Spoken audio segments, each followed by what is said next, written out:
బ్రాహ్మణ కన్యల విమోచనము.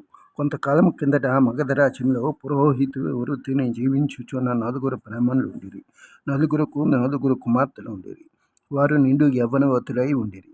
కొన్నాళ్ళకు ఆ గ్రామపు కోనేటిలో స్నానము చేయుటకు గురుకుల విద్యార్థులు వచ్చెను. బ్రాహ్మణ కన్యలు ఆ యువకుని అందమును చూచి మోహించి అతనిని సమీపించి చుట్టుముట్టి మమ్ములను వివాహం చేసుకోమని బలవంతము చేయగా ఆ బ్రాహ్మణ విద్యార్థికి విద్య పూర్తి కానందున వారి కోరికను నిరాకరించాడు.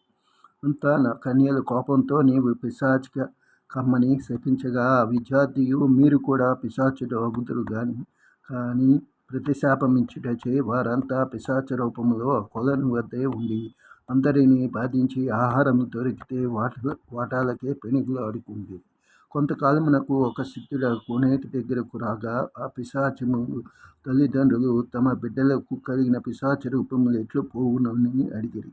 ఆ సిద్ధుడు వీరందరి చేత మాఘమాసములో గయలోనున్న త్రివేణిలో స్నానము చేయించినచో వారికున్న